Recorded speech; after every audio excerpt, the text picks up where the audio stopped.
Cette semaine à l'école, épisode 10, édition du 29 octobre 2025. Merci d'être là tout le monde. Carlo Cuccaro avec vous encore aujourd'hui, encore et toujours. Ça va littéralement être moi à toutes les semaines, donc un jour je vais arrêter de me nommer.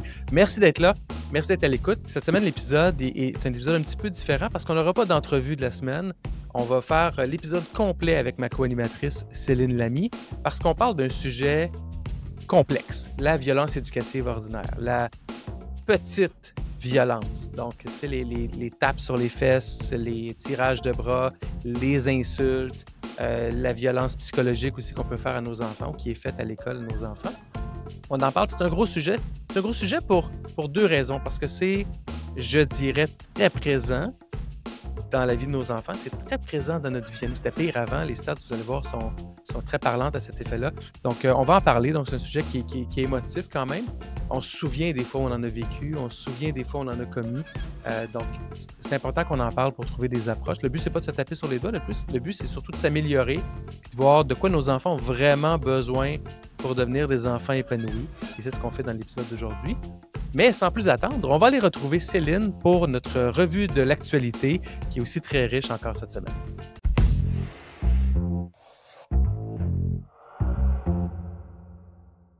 Cette semaine à l'école est une présentation des parcours parents. De l'intimidation aux troubles d'apprentissage, en passant par le temps d'écran, chaque enfant a ses défis. Avec les parcours parents, les experts et expertes les plus reconnus sont en ligne pour mieux vous outiller à la maison. Les détails sur aidersonenfant.com.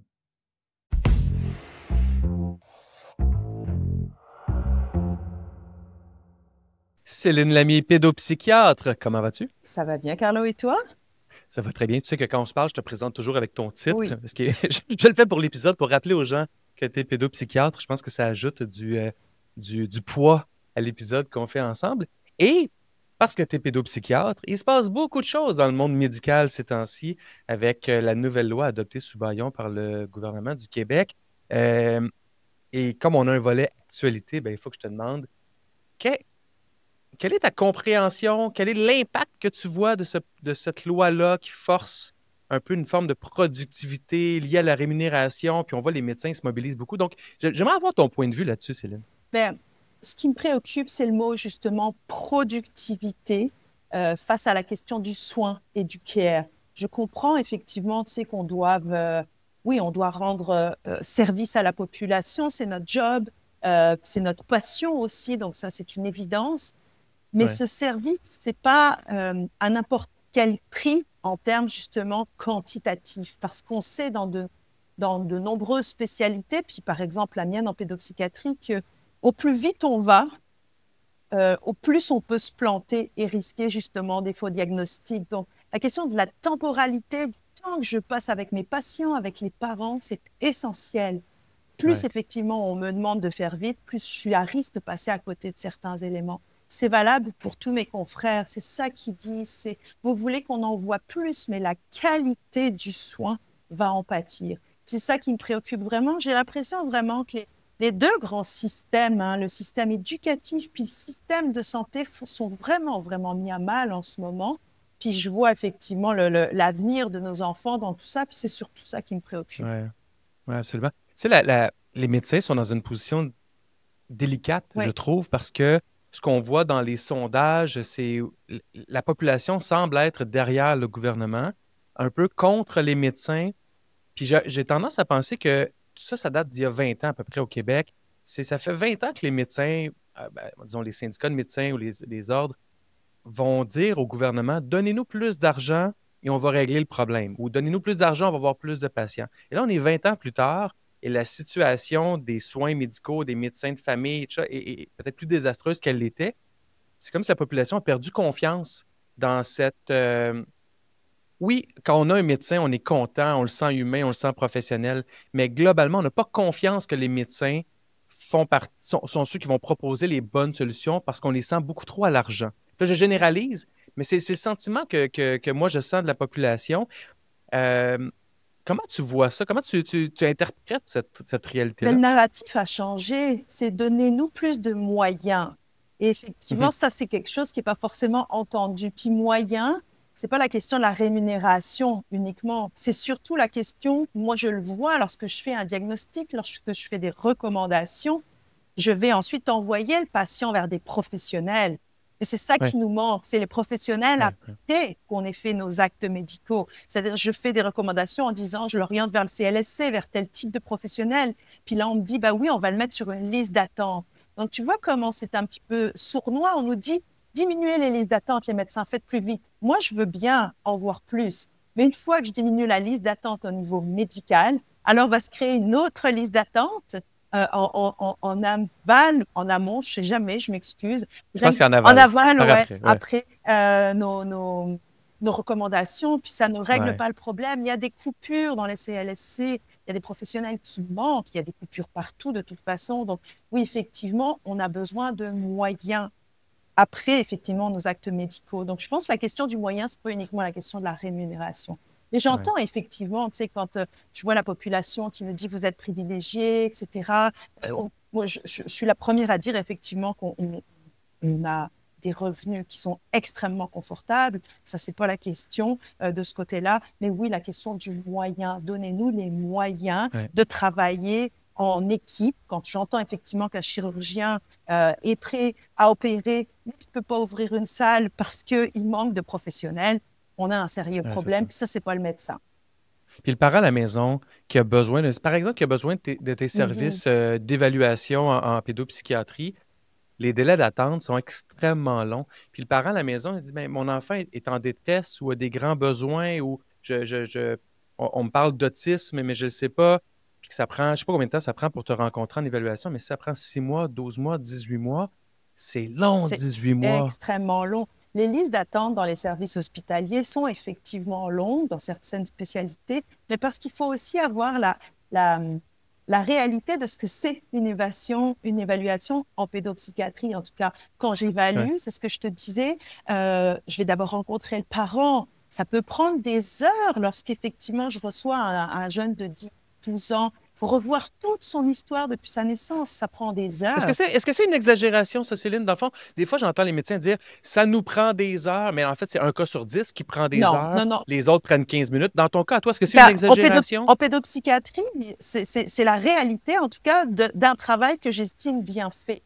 Donc, Mhm. effectivement, la semaine dernière, j'ai rencontré un papa, je devais le rencontrer 2 heures. Ben, il est resté jusqu'en milieu d'après-midi parce qu'il a fallu relire tous les rapports, toutes les consultations, faire le point avec lui, par exemple. Puis ensuite, il faut rencontrer le jeune seul, déjà pour, tu sais, l'apprivoiser, ça prend du Ouais, temps. Dans ma ouais, spécialité, j'insiste. Puis ensuite, pour l'autisme, il faut passer des échelles. Une échelle, par exemple, de la DOS, qui est une échelle vraiment spécifique pour l'autisme, ça prend un minimum, puis ça, c'est vraiment le standard, 2 à 3 heures. Et ensuite, il faut coter cette échelle. Ça prend plusieurs heures également. Puis ensuite, il faut faire le rapport. Donc, tu vois, quand on parle dans certaines spécialités d'heures de travail mhm, autour d'un seul cas, c'est ça. Puis évidemment, ben, si on regarde par exemple une journée où on dit, ah ben, docteur Lamy, elle a vu que 2 patients. Oui, mais parce qu'effectivement, j'ai pas le choix, ouais. ça fait partie intégrante de mon travail et d'un travail bien fait, en tout cas selon mes critères.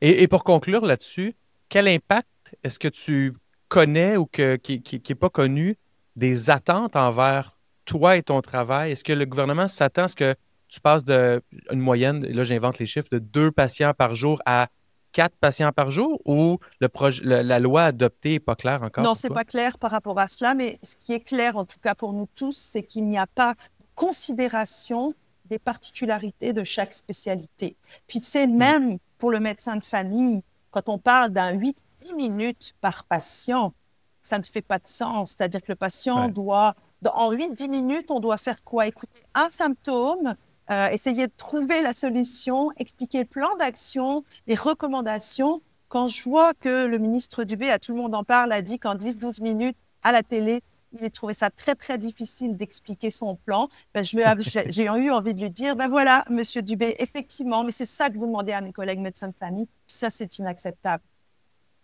Bon, et toi, Carlo, qu'est-ce qui t'a touché dans l'actualité cette semaine? Moi, il y a deux nouvelles dont je veux parler, Céline. Une première, c'est une volonté du gouvernement, toujours ce gouvernement Legault-là, On le sait, les enseignants se sont vus imposer un code d'éthique l'an dernier. Ce code d'éthique-là exige une loyauté envers l'employeur, une loyauté pendant et après l'emploi envers l'employeur. Et semble-t-il que le code d'éthique des directions d'école est encore plus sévère que celui des enseignants. Et on s'entend, ce n'est pas une loyauté envers l'élève, c'est une incapacité des enseignants de nommer en dehors du cadre de travail qu'il y a des abus à l'école, que certains collègues ne sont pas à la hauteur, que certaines décisions peuvent nuire aux élèves. Ils n'ont plus le droit de faire ça, sous peine, entre autres, de perdre leur emploi ou d'avoir des mesures administratives contre eux. Et là, le gouvernement a annoncé sa volonté d'apposer le même code d'éthique aux parents impliqués dans les conseils d'établissement. C'est un non-sens complet pour plein de raisons. Les parents dans les conseils d'établissement sont bénévoles, servent à co-gérer certains aspects de l'école. Leur rôle n'est pas un rôle d'employé. Leur rôle n'est pas de dire oui, oui, oui, bravo, vous êtes bon au centre de service scolaire ou à l'école ou même au CE. Leur rôle est de prendre position, d'approuver ou de prendre connaissance de décisions prises localement au niveau du centre de service scolaire. Leur rôle est aussi de dénoncer ce qui ne fait pas de sens. Le gouvernement, suite à certains groupes de parents comme la Fédération des comités de parents et le RCPAQ, entre autres au Québec, a annoncé sa volonté d'adapter le code d'éthique pour le rendre un peu plus flexible pour les parents, mais c'est un non-sens complet. On devrait au contraire vouloir des enseignants forts et des parents forts qui dénoncent ce qui doit être dénoncé, quitte à ce que ça fasse mal dans les médias pendant quelques heures, quelques jours, mais dans le but de corriger la situation pour les élèves et non l'inverse. Donc, je dirais que c'est tout le contraire d'un code d'un ordre professionnel qui vise à protéger l'enfant. Là, on est dans protéger l'employeur. Mais on est vraiment dans cette notion de bâillon, là, je reprends ce terme-là, où effectivement, je pense que c'est important d'écouter les gens de terrain, quels qu'ils soient, y compris quand effectivement ils remontent des choses qui sont compliquées.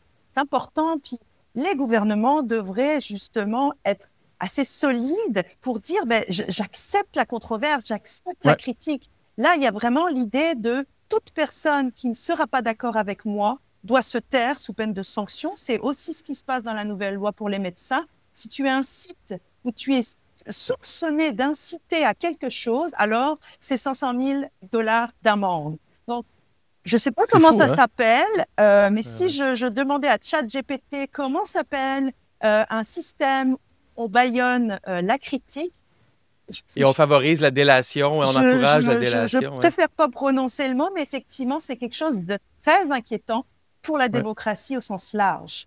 C'est un signe de faiblesse et non un signe de force. Et ça s'applique, on va en parler dans le thème de la violence éducative ordinaire qu'on aborde aujourd'hui, mais souvent, ces tentatives de contrôle extrême-là sont des signes de faiblesse de la part de la personne qui tente de contrôler. Dominé par la crainte et l'emprise. C'est un grand classique. La deuxième nouvelle dont je veux parler très rapidement, c'est une nouvelle du Journal de Québec de Daphné Dionvien, qui est une journaliste qui parle énormément d'éducation. Donc, bravo à elle. Elle met en lumière beaucoup de ce qui se passe dans le réseau, négatif, mais un peu de positif aussi. Et la nouvelle, c'est un record de démission dans le réseau scolaire. C'est 1300 enseignants, enseignantes permanents qui ont quitté leur poste l'an passé seulement dans les écoles publiques. J'ai simplement à dire, malheureusement, la donnée est complètement incomplète. Donc, 1300, on ne peut pas s'y fier. On ne peut pas s'y fier pour 2-3 raisons. La première, le 1300 inclut des enseignants qui ont démissionné d'un centre de service scolaire pour être embauchés dans un autre centre de service scolaire. Par exemple, une enseignante en début de carrière qui commence à enseigner à Montréal, qui n'a pas les moyens de s'acheter une maison à Montréal, va s'acheter une maison en banlieue, à Laval, à Terrebonne, à Repentigny, à Sainte-Thérèse. Peut-être qu'après 5 ou 6 ans, et qu'elle a déjà sa permanence, va dire finalement, j'aimerais me rapprocher mon travail de mon domicile, va démissionner à Montréal, se rendre à Laval ou sur la Rive-Nord, c'est fréquent. Donc, imaginez que 5 enseignants par CSS, c'est déjà 300 enseignants de moins qui ont vraiment démissionné, rendus à 1000. L'autre élément, c'est qu'on a 40 000 enseignants non légalement qualifiés au Québec, dont 10-12 000 qui ont des contrats. Donc, certains d'entre eux ont aussi des permanences. Parce que maintenant, un enseignant non légalement qualifié qui est inscrit dans un diplôme rapide qui donne droit à un brevet, est considéré comme qualifié, donc a droit à la permanence. Mais ces gens-là, ça se peut qu'ils démissionnent aussi, avec raison, dans la mesure où probablement qu'ils n'ont pas les compétences pour enseigner. Donc, c'est difficile d'enseigner. Et troisième élément, un taux de roulement de 1%. Des fois, les gens ont plus intérêt à enseigner, ça ne leur tente plus, ils veulent faire autre chose. C'est correct et c'est normal. Donc, tout ça pour dire que moi, ça ne m'inquiète pas, c'est sain, mais la donnée, elle est incomplète, donc on ne peut pas vraiment s'y fier. Donc voilà, c'est ce que je veux dire aux gens. Des fois, on voit ça, on voit le titre, on fait, oh mon Dieu, ça ne se va pas bien. Moi, j'interprète absolument rien de cette statistique-là De aujourd'hui. l'intérêt d'être très vigilant par rapport aux chiffres et aux Ouais, informations qu'on nous donne, puis cet esprit critique-là, merci Carlo de le mettre particulièrement là en avant, mais c'est ce qu'on devrait apprendre à l'école, à critiquer nos oui, lectures, à remettre en question, c'est important. Ça évite de tellement vrai. s'enflammer sur des choses. Absolument. Allons parler d'un sujet plus léger, la violence éducative ordinaire. On se retrouve dans 30 secondes.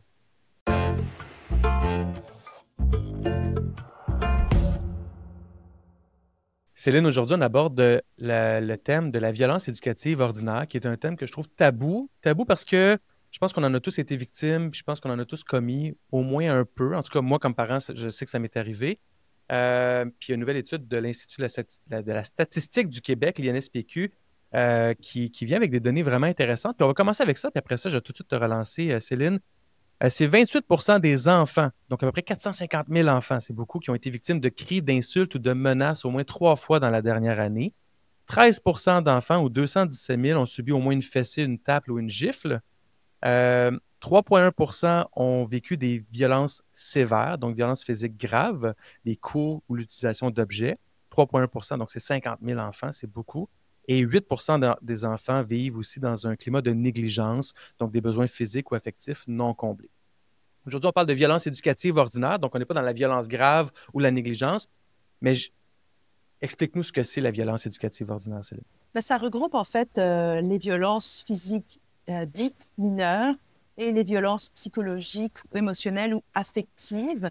On les dit éducatives parce que justement, elles sont perpétrées dans un but Hmm. éducatif, c'est-à-dire ben, je fais ça pour aider mon enfant à grandir sur tel ou tel point, à comprendre, bref, pour dresser un enfant. Et Ouais. ordinaire, bah oui, parce que c'est ordinairement et malheureusement admis de génération en génération, avec la fameuse phrase de moi j'ai vécu ça, j'en suis pas mort donc. Ça, c'est vraiment la phrase classique Oui. des adultes. Mais voilà, ordinaire, parce que malheureusement, c'est aussi dans l'ordinaire des enfants. On en parlera peut-être, mais également dans l'ordinaire des enfants, pas uniquement dans la famille, mais parfois à l'école. Ouais. Donc, effectivement, c'est quelque chose de très tabou parce que ça s'inscrit justement dans une croyance que pour élever un enfant, pour lui faire comprendre, pour le discipliner, ça passe par une forme de violence, initialement et malheureusement physique, mais on ne parle pas assez des violences psychologiques. Et quand on Ouais. voit la statistique que tu donnes, encore les 28%, tout le monde a salué la baisse globale de ces violences. Ouais. Mais moi, ce qui m'a vraiment surprise et inquiétée, c'est encore le près de 30% d'enfants qui subissent des violences psychologiques à la maison. Absolument. Dans les bonnes nouvelles de l'étude, en 99, c'est 48% d'enfants qui étaient victimes de violences physiques mineures. Donc, on passe de 48% en 99 à 13% en 2024. Bravo à nous. Oui, Et je pense que ça montre une belle évolution. Puis, en réfléchissant à ce thème-là, je me disais, on part de loin, hein? oui, On part de loin. Il y a 50, 60, 70 ans, on frappait les enfants au visage pour les éduquer comme outil éducatif. Les hommes frappaient les femmes aussi beaucoup plus que maintenant. Donc, c'était pratiquement de la barbarie, là, il y a 50, 60, 70 ans, et je ne parle même pas avant. Là, on est en 2025 et c'est beaucoup, mais c'est seulement 13% quand on compare. Donc, je me dis, OK, bravo. Puis il y a clairement une prise de conscience que la violence physique, même petite, comme une tape sur les fesses ou pincer ou tirer fort son enfant, puis là, je dis petite vraiment en guillemets là, pour les gens qui sont à l'audio seulement, euh, elle a énormément diminué. Donc ça, bravo à nous quand même. oui. Faut voir le positif de cette évolution-là. Il y a Là. une prise de conscience des parents, c'est manifeste, avec Ouais, aussi toute cette idée autour de l'éducation dite positive ou bienveillante. On comprend effectivement que c'est pas par la violence physique qu'on éduque et qu'on non. discipline un enfant. Puis je reprends le mot discipline parce que souvent on l'utilise à des fins très négatives. La discipline au sens noble Mm. du terme, c'est vraiment la relation du maître et de l'élève. C'est une guidance. c'est accompagner. Donc, discipliner, ben, c'est ça, c'est je suis là. Et pour ça, il n'y a pas besoin effectivement de violence physique, c'est très clair. Mais, et c'est aussi le procès qui est fait aux éducations bienveillantes ou dites positives, c'est que souvent les gens disent, bah, OK, donc vous êtes laxiste. Non. Oui, oui. C'est un J'insiste, ou l'autre. C'est comme si c'est blanc ou noir. j'insiste sur le fait que la discipline, elle est nécessaire, que poser un cadre et des limites, c'est plus que nécessaire, c'est vital pour un enfant parce que je le redis ad nauseam, j'ai beaucoup d'enfants dans mon bureau qui souffrent parce qu'ils n'ont pas de cadre et pas de limite. Donc ça, c'est non négociable. C'est pas tant la question de négocier le cadre ou la limite que de la façon dont on le pose, en fait. Absolument. On va finir le bloc ensemble sur justement ces avenues bienveillantes et encadrantes-là. Laisse-moi nommer ce que c'est spécifiquement la violence éducative ordinaire. Donc, violence physique, on l'avait fessé, gifle, tape sur les mains, secouer, bousculer, pousser un enfant, tirer les oreilles, les cheveux, ça m'apparaît d'une violence, par exemple. En tout cas, priver de nourriture, forcer à manger aussi. On est dans les violences physiques. Dans les psychologiques, les punitions humiliantes comme la mise au coin, l'isolement forcé. Et ça, l'isolement forcé, ça a l'air grave, puis on dit, OK, on ne fait pas ça. Dire à son enfant, t'as fait ça mal, va dans ta chambre.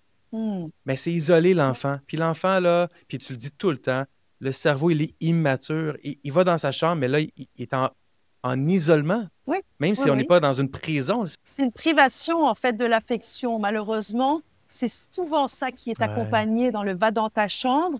Et il y a beaucoup de parents qui disent, tu reviendras quand tu auras compris, ou maman ne t'aime pas quand tu es comme ça. Donc, il y a cette menace de privation de l'affection et du lien. Et souvent, les parents me disent, oh, il a compris, maintenant, il ne le fait plus. Il n'a pas compris, il n'est pas devenu raisonnable, il a juste peur d'être privé du lien. Donc, il va vous choisir en termes de lien. Mais il n'a rien compris, l'enfant. Le mot-clé, c'est peur, puis on va en parler après. La culpabilisation excessive aussi, tu me fais de la peine, c'est à cause de toi que je me sens comme ça. Il y a déjà oui, je vais le dire. Il y a déjà une éducatrice qui a dit à mon enfant, moi, je t'aime. Pourquoi toi, tu m'aimes pas? Moi, je t'aime. Mais ça n'a pas rapport, là. C'est dans un cadre professionnel. L'amour n'est pas là, à l'école. C'est autre chose, mais ça aussi, c'est une forme de violence éducative ordinaire. Au niveau des violences verbales, ben, crier, hurler, sacrer après les enfants, insulter, utiliser des étiquettes négatives, t'es bête, t'es méchant, plutôt que de dire ce que t'as fait, c'est méchant, c'est t'es une personne méchante. Ça, on est dans la violence éducative ordinaire. Aussi, crier basé sur la colère. Hein. Tu sais, quand il y a une intention, quand on est en colère et qu'on crie, là, ça devient problématique pour ça. Se moquer, ridiculiser, humilier publiquement, humilier les enfants, ça se passe dans certaines classes. Humilier les mauvais comportements de certains enfants. Là. Regardez, cet enfant-là, il n'est jamais bon, il ne fait jamais les choses correctement. Nommer ce que les enfants font mal à l'école devant tout le monde, c'est une humiliation. Puis la honte créée, je pense qu'il n'y a pas pire sentiment que la honte. Hein. Complètement. Puis on a tous en tête les premiers moments où on a ressenti cette émotion extrêmement forte, où on se sent inadéquat, où on se sent plus petit que tout et où on voudrait disparaître, en fait. C'est vrai. Je trouve que c'est de plus en plus précoce, ce sentiment. Tu parlais d'humiliation par rapport à l'école, mais effectivement, quand un enfant voit son nom sur le tableau écrit du côté des enfants dits tannants toute la journée. Dans le rouge, là, des fois, c'est ça, on nomme dans le rouge les enfants problématiques. Exactement, puis on n'a pas parlé de la comparaison. Puis dans les violences psychologiques, que ce soit dans les familles ou à l'école, la comparaison entre les enfants, dans la fratrie. Pourquoi tu es comme ça alors que ton frère, lui, regardez cet enfant-là, comment il se comporte mal ou il se comporte bien alors que... et ça, c'est vraiment...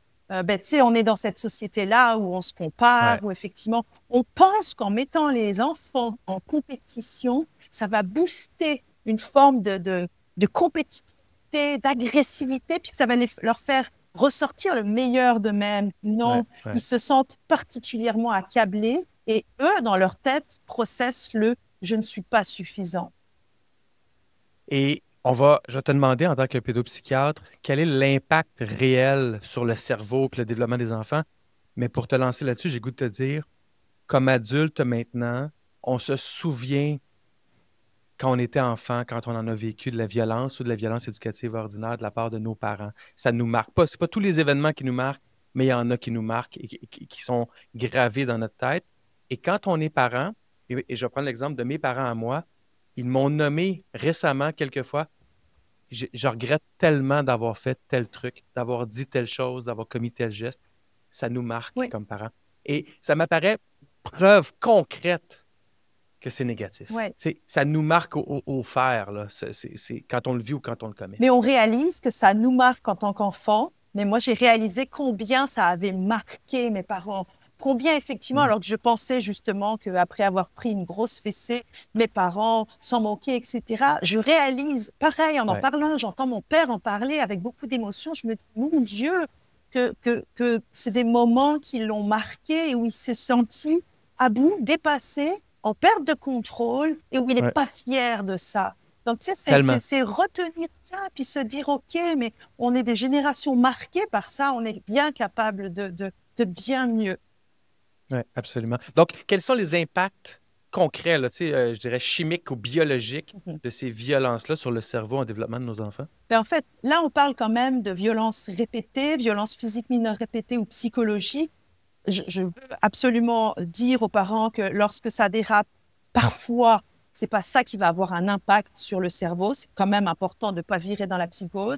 Mais ce qu'on sait Ouais. effectivement, c'est que ça peut avoir un impact sur ce qu'on appelle la neurogénèse, c'est-à-dire la, la façon dont les neurones vont se connecter au niveau des synapses, la façon aussi dont la myéline, qui est la gaine de protection autour des neurones, va être ou pas forte, la façon aussi dont certaines zones du cerveau vont grossir. On a vu effectivement un impact sur le volume, par exemple, de certaines sphères au niveau du cerveau, au niveau, par exemple, du cortex préfrontal, qui est quand même celui qui est j'appelle ça le cerveau intelligent, celui qui va nous servir à justement être capable de raisonner, de gérer notre impulsivité. Donc, on voit effectivement qu'il y a des impacts à ce niveau-là, ce qui fait que les enfants qui subissent ces violences répétées vont eux-mêmes avoir de la difficulté à gérer leur impulsivité, vont eux-mêmes Mm. avoir de la difficulté à gérer leurs émotions et vont être à risque donc de quoi? De reproduire des comportements violents, Ah ouais. que ce soit à l'école ou plus tard, évidemment, en tant que parent. Il y a tout ça aussi, au-delà de l'aspect transgénérationnel, culturel, de la transmission de cette violence. On voit maintenant, les neurosciences nous disent que de façon répétée, les enfants peuvent être à risque justement de répéter, de développer des comportements agressifs.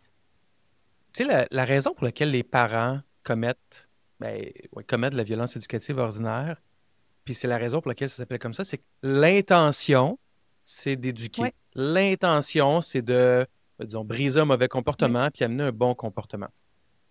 En même temps, quand on fait ça, c'est qu'on le fait pratiquement systématiquement par la peur ou Mhm. par des émotions négatives ou des gestes négatifs. La peur, puis, tu sais, on dirait que je suis un peu obsédé par ça. Le but d'une famille et le but d'une école, ce serait de d'amener nos enfants à être forts, à être avoir tellement confiance en eux, tellement outillés, que oui, ils sont challengeants, puis oui, ils veulent se faire expliquer des choses, puis oui, ils peuvent être opposants quand ça fait pas de sens pour eux ou que c'est contraire à leurs valeurs, puis tout ça. Mais ça fait des humains euh, outillés dans Oui, la vie ou habilités oui, à avoir la vie qu'ils veulent bien vivre et non des humains soumis.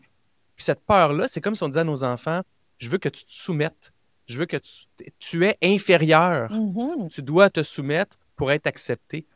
Puis quand on y pense, ça n'a pas d'allure. Ça n'a aucun sens, mais c'est très culturel. C'est ce qu'on appelle l'infantisme, hein. C'est cette posture de domination de l'adulte qui pense que l'enfant est incomplet et que c'est Ouais. grâce à l'adulte que l'enfant va sortir d'une sorte de maladie qu'est l'enfance pour devenir un adulte complet. Tu parlais de faire des adultes forts, moi je dirais plutôt des adultes solides. Hein, parce que Mhm. cette idée de force, des fois, il y a aussi cette idée de domination. Puis quand j'entendais C'est vrai. notre président en France qui dit ben, pour être fort, il faut être craint, et il faut être respecté, et pour être respecté, il faut être craint. Quand un président de la République Ouais. nomme ça, je veux dire, il vient d'annoncer toute cette culture éducative du C'est vrai. respect par la crainte. Donc, oui, c'est important aussi d'avoir en tête que c'est le propre de l'enfance et de l'adolescence de venir nous chercher dans Ouais. nos défenses, puis de nous activer. Et c'est à nous, parce qu'on a un cortex préfrontal supposément mature, c'est à nous de nous réguler et de ne pas basculer dans la dérégulation. Parce que lorsqu'on répond effectivement de façon dérégulée, c'est là où ça peut basculer dans la violence. Parce que qu'est-ce qui se passe? Quand tu as l'impression, puis ça c'est valable pour un parent, mais aussi pour un prof, il y a tellement de profs qui me disent, cet enfant-là, il fait ça contre moi, il vient me chercher. Donc dans ces cas-là, lorsqu'on est dans l'idée que quelqu'un vient nous chercher, on est en mode défense, on attaque et on devient On le prend agressif. On le personnel. prend On le prend comme une personnel. attaque Alors personnelle. que quand un enfant est en crise ou quand un enfant s'oppose, c'est pas contre nous. Il est en train de vivre quelque chose. C'est à nous d'être des petits Sherlock Holmes et de se dire qu'est-ce qui se passe, qu'est-ce qui se fout, je vais t'accompagner. C'est ça aussi la discipline. Je vais t'accompagner. Et en contexte scolaire, même à la maison, on pourrait dire la même chose. En contexte scolaire, la qualité du milieu est importante. Oui. Une personne seule, des fois, on peut être dépassé. Même à la maison, on peut être dépassé seul. Quand on est une équipe avec son conjoint, la conjointe, c'est déjà plus facile parce qu'on peut se passer la balle. On peut établir une gamme de valeurs qui nous correspond comme famille. Mais c'est la même chose à l'école. Oui. Quand les valeurs sont bien nommées, sont bien vécues, qu'il y a un leadership de valeurs fort et que les gens adhèrent, le travail individuel de chacun, d'accompagner ces jeunes-là qui sont en crise ou qui ont des mauvais comportements ou qui font des choses qu'on n'aimerait pas qu'ils fassent, est beaucoup plus facile. On le prend moins personnel. Ça devient un petit village. Oui, exactement, exactement. Puis il y a aussi, je parle de la régulation de l'adulte, mais en tout cas à l'école, l'importance d'arriver en classe réguler ou de se réguler avec les enfants. Puis je parle beaucoup de la météo intérieure. J'ai fait des petites capsules dans le livre de Manon Jean. Je trouve que c'est un outil formidable pour ça. On arrive puis on nomme sa météo. Ça permet à l'adulte de se dire « Hey, le petit Nathan ou le petit Simon ou la petite Céline, ils sont dans une météo avec un petit nuage, donc je dois être plus vigilante parce qu'il est possible qu'il y ait des comportements. » Et moi, c'est important d'avoir conscience de ma propre météo pour pas réagir avec de l'orage. Parce que si l'orage s'abat par l'adulte sur la classe, alors là, c'est le chaos et c'est le déluge. Hein? Tellement. Allons-y avec... on en a peut-être déjà parlé, mais allons-y avec certains mythes pour avoir ta réaction. Alors, une petite tape, c'est juste une petite tape, ça n'a jamais tué personne. On répond quoi à ça? C'est sûr, ça n'a jamais tué personne puisqu'on est là pour en parler. Mais psychologiquement, ça laisse des traces. Et je leur dis à chaque adulte qui me dit ça, le nombre d'adultes qui est en consultation chez les psys et le nombre d'adultes qui prennent des médications pour gérer leur anxiété, leur dépression et qui consultent des coachs pour leur estime de soi, réfléchissons à la genèse de tout ça. Parfait. Recevoir, disons, des cris ou des tapes, ça forge le caractère. On est en train de faire des enfants faibles, des enfants qui pleurent pour rien. Ça m'a forgé mon caractère, moi, de recevoir ça. Je ne parle pas de moi personnellement, mais ça aussi, on entend ça. Ça met en fait les enfants dans une hypervigilance qui active leur système du stress en permanence. Et à un moment donné, l'enfant, ne pouvant pas vivre dans cet état-là en permanence, va effectivement et malheureusement se soumettre pour faire diminuer cet inconfort lié à l'hypervigilance. Mais la soumission, ça ne signifie pas « j'ai compris ce qui se passe » et je vais être un adulte bien construit et solide. Ça n'est que de la soumission. On appelle en fait, c'est de l'extinction du comportement. On oblige nos enfants à éteindre leur comportement. C'est pas la même chose. Non, absolument. Une analogie que j'ai lue quelque part, éduquer les enfants, encadrer les enfants, c'est un peu... Puis j'aime beaucoup le mot solide, là, plus que fort, tu as raison. C'est comme si on les aide à bâtir leur mur de solidité, mais quand on le fait avec la violence éducative ordinaire, par la peur, c'est comme si on pose des briques, mais qu'il n'y a pas de ciment dans les briques. Exactement. Donc, après ça, il y a un coup de vent où il y a quelque chose qui se passe, le mur s'effondre, et là, on est prêt avec de l'anxiété, dépression et tous les autres enjeux qu'on peut avoir. Problème d'estime, puis on parle aussi de l'intimidation à l'école. C'est des enfants qui vont avoir besoin de se ressentir fort à un moment donné. Donc, c'est certain qu'ils vont reproduire ce système de domination par la force, ce système du respect par la force. Donc, je ne dis pas que tous les intimidateurs vivent de la violence à la maison, mais on sait quand même que cette violence éducative a tendance, oui, à entraîner une répétition chez les enfants. Oui, tout le phénomène de violence à l'école qui semble être en augmentation dans les écoles québécoises est peut-être en partie causé par cette petite violence-là qui devient de la grande violence chez certains. Les modèles qu'on montre à nos enfants à l'école et à la maison, ils sont parfois reproduits malheureusement, mais à un autre niveau, une autre échelle. Comment bien encadrer sans être laxiste, mais en même temps en donnant ce cadre-là sécurisant à nos enfants. Est-ce qu'il y a façon de le faire sans violence éducative ordinaire? Il faut, et oui, il y a façon. Tu as parlé tantôt des valeurs. C'est quand on est parent, c'est quoi qui compte pour moi? Qu'est-ce que je veux transmettre absolument à mes enfants? Quel genre d'adulte j'aimerais qu'ils soient et quelles valeurs je voudrais qu'ils portent. À partir de là, on construit effectivement notre cadre et nos limites. Mais il y a des cadres et des limites qui sont non négociables, c'est-à-dire autant leur apprendre à connaître leurs propres limites que leur apprendre également à respecter les limites des autres. Donc ça, je veux dire, c'est non négociable. Alors après, il y a des choses sur lesquelles on peut plus ou moins lâcher, c'est pas la question. C'est pas en frappant ton enfant que ce cadre-là va rentrer. Puis l'enfant, il a besoin d'un adulte qui est authentique, puis qui croit absolument quand il dit quelque chose. C'était vraiment important. Donc si tu joues un jeu, puis tu essayes d'utiliser des formules que tu as vues à droite, à gauche, les enfants, ça marche pas. C'est ce qu'on reproche des fois un peu à l'éducation bienveillante, c'est que les parents, ils vont dans les manuels, les formulaires, ils essayent d'avoir des façons de parler, mais qui correspondent pas à eux. L'enfant, il a besoin d'entendre son parent avec les mots de ses parents. Puis l'enfant, il a aussi besoin de voir que son parent, il est vulnérable comme lui. C'est pas un super-héros. Puis quand on a merdé, excuse-moi l'expression, qu'on a dérapé, parce que ça arrive, c'est important d'aller s'asseoir à côté de son enfant puis dire « Hey, là j'ai dérapé, hein. Là, je t'ai serré fort le bras. Hein. Tu sais, papa ou maman est pas fier de ça. Puis, tu sais, ça montre que les émotions, même quand on est grand, c'est pas toujours facile à gérer. Puis, je m'excuse. C'est tellement difficile, Carlo, pour un adulte de dire à son enfant « Je m'excuse » ou « Je te demande pardon ». Tu parlais de solidité. On veut faire des enfants solides. Ça prend des adultes.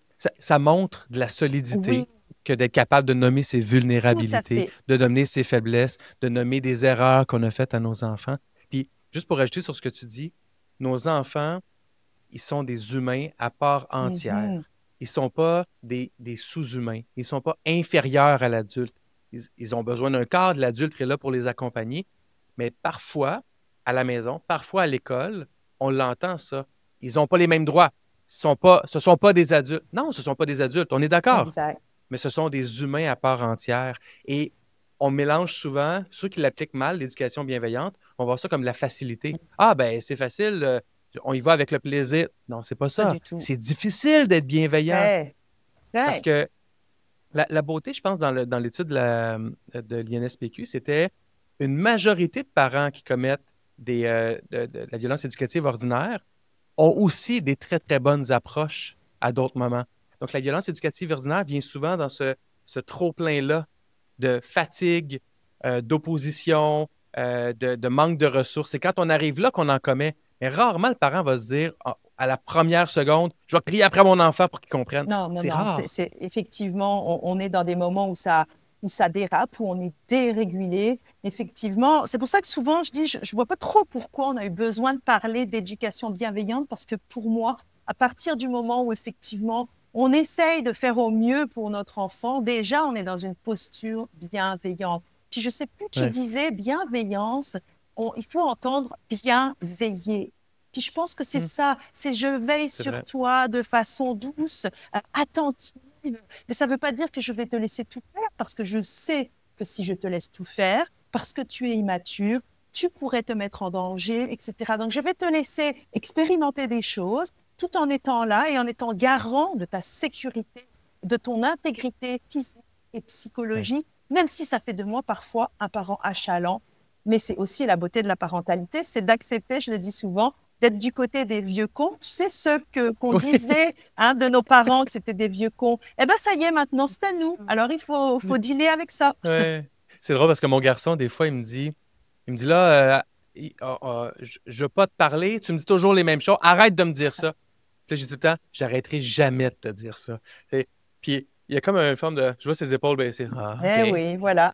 Mais c'est ça, ce vieux con-là, je le suis devenu aussi à certains moments. Et c'est beau, il y a quelque chose de beau là-dedans. C'est pas facile. Puis les gens qui nous écoutent, puis même en contexte de travail, où évidemment les standards sont plus élevés là, à l'école, quand tu es un ou une technicienne en éducation spécialisée ou un enseignant, un orthopédagogue, une direction d'école, tu as encore moins le droit, à mon avis, de crier après les enfants et de les Clairement. humilier. Il faut arrêter ça.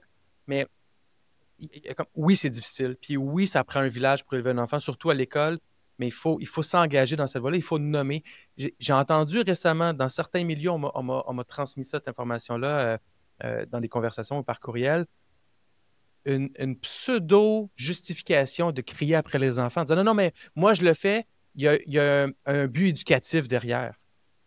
Non, il ne peut pas en avoir. Ce n'est pas une bonne approche. Puis je pense qu'on l'a prouvé dans notre conversation Oui, oui, oui. Puis d'aujourd'hui. les neurosciences sont claires.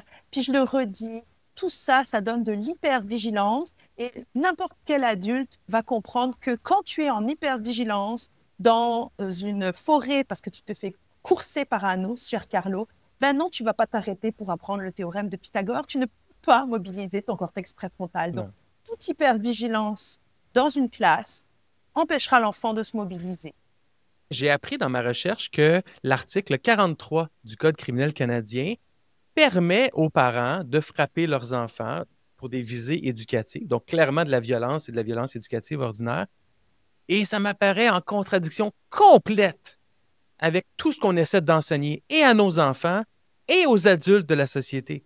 Ça serait inacceptable et criminel pour moi de frapper un collègue de travail ou de frapper quelqu'un dans la rue ou de frapper ma conjointe, mais j'aurais le droit de frapper mon enfant. Oui, oui.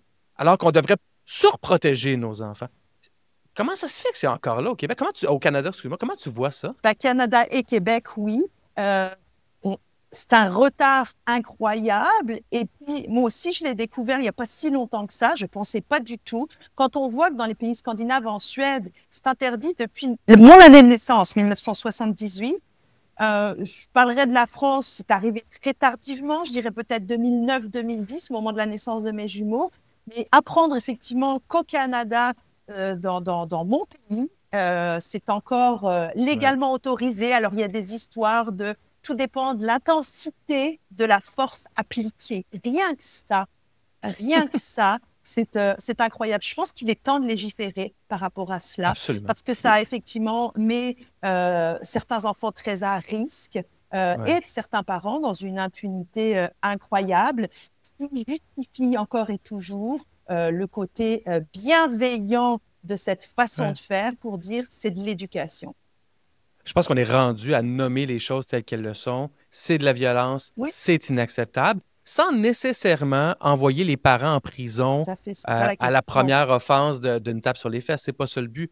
Mais si on le nomme, si on le permet légalement, le message il va directement dans la mauvaise direction. Complètement, complètement. Je pense qu'il est vraiment temps là-dessus de faire de quoi de fort et de solide. On peut s'inspirer de certains pays qui ont légiféré.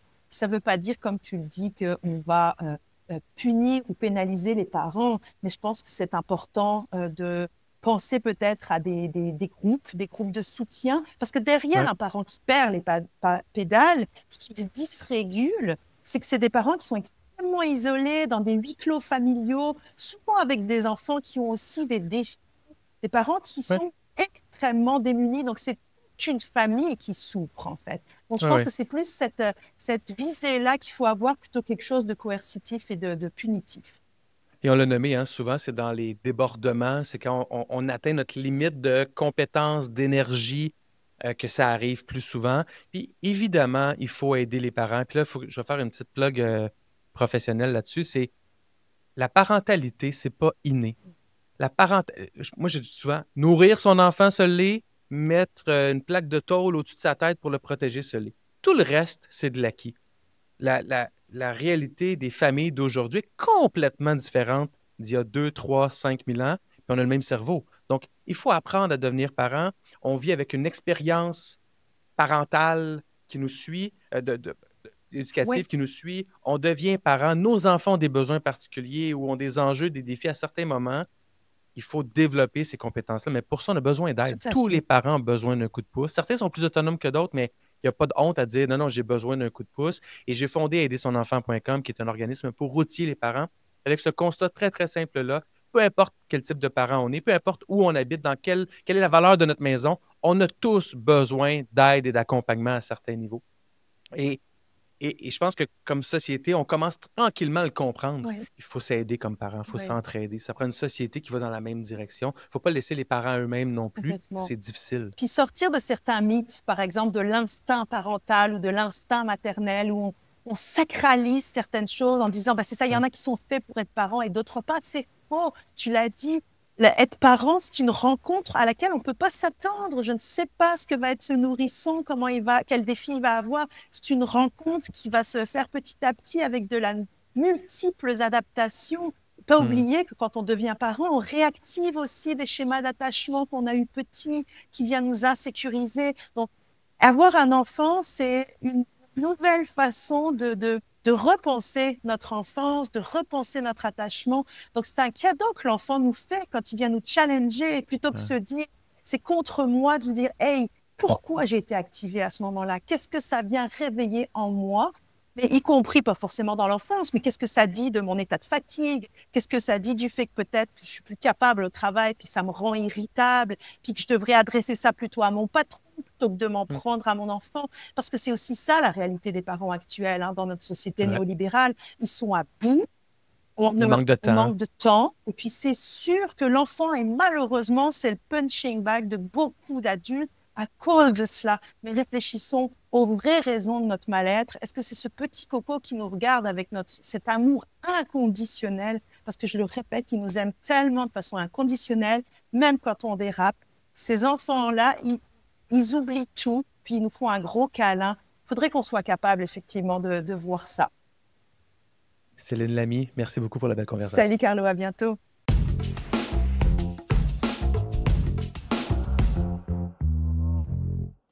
Voilà, c'est tout pour cette édition numéro 10 de cette semaine à l'école. Merci d'avoir été là. J'espère que vous avez apprécié cet épisode très complet sur la violence éducative ordinaire.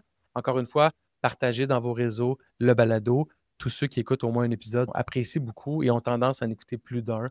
Donc, nous, c'est ce qu'on veut, c'est rehausser le niveau des conversations en éducation puis créer un mouvement qui mène à un meilleur système d'éducation et à des parents aussi plus outillés et des parents et l'école qui travaillent réellement main dans la main. C'est une longue marche, ça c'est clair, mais on y va un pas à la fois, une semaine à la fois avec un nouvel épisode. Et on se retrouve justement dans 2 semaines. On prend congé la semaine prochaine. On se retrouve dans 2 semaines pour un nouvel épisode de cette semaine à l'école. Bye tout le monde.